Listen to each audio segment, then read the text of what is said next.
Okay, now after my terrible problem last time, and after Mr. Jackson Blue stopping by to go work in the hydroponics lab, and I'm going to go down there in a few minutes, which of the following defines the interval of real numbers -4 to 2? In other words, this notation, this is number 12, means the answer is between -4 and 2.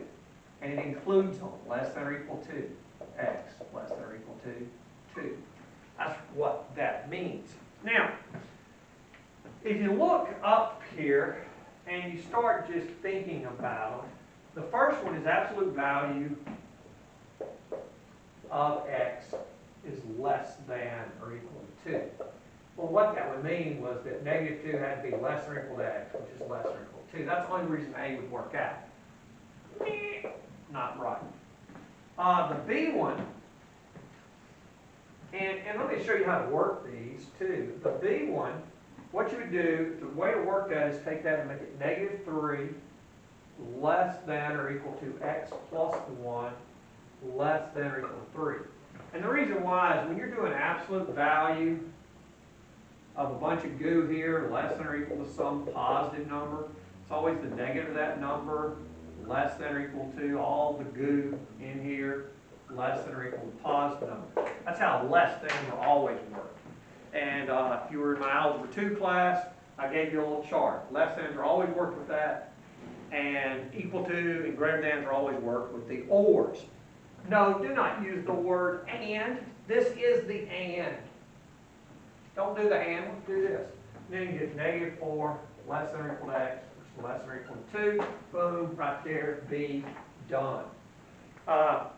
Now, next one's way down the page. Make me feel good, I worked one right there. 21.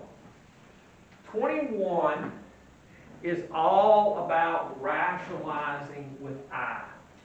You rationalize with square roots by multiplying by the conjugate if you needed to. The conjugate of the denominator. Let me show you what I mean. If you add, this is 21, but this is a little prep work.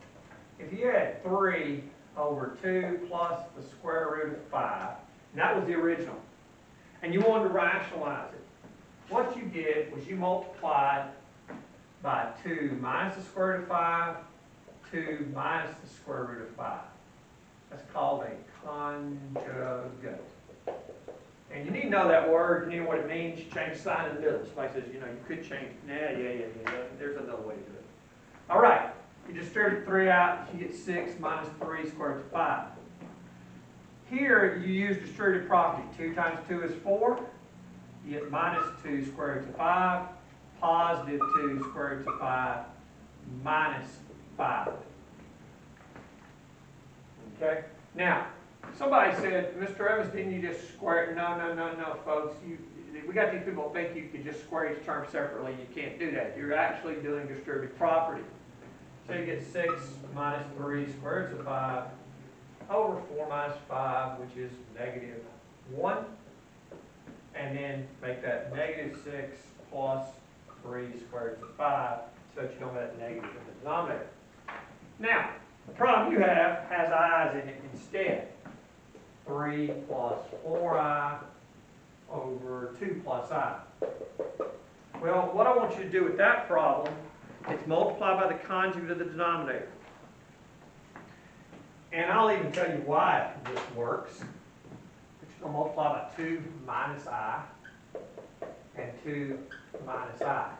Well, remember, the square root of -1 is what gives you the I. And I is the only number that when you square it, you get a negative.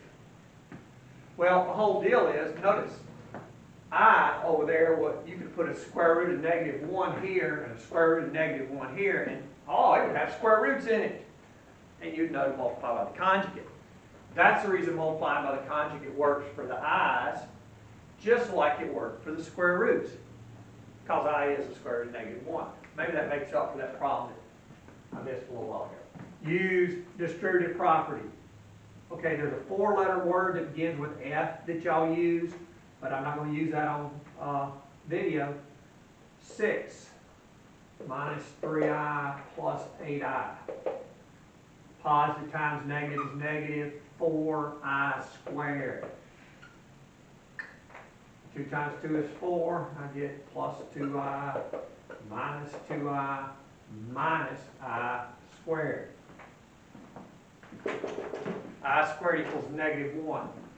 So that becomes 6 minus or plus 5i minus 4 times negative 1.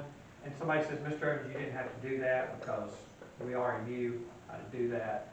And then that's going to become 5 there, because negative, negative. And then reduce that, you get 2 plus I, and you are on your way. And what is the A value? Because it says put it in the form.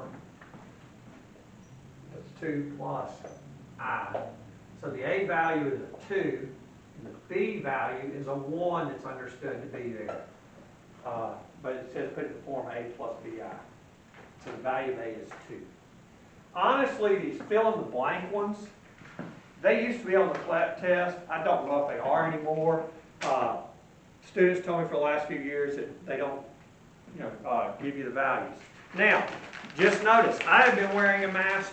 I've not been wearing a mask today, but there is no one in here. It's me, by myself, teaching. So please don't think I would tell somebody not to wear a mask. Matter of fact, I wish more people would. I kind of want to use some duct tape every once in a while and tape up some.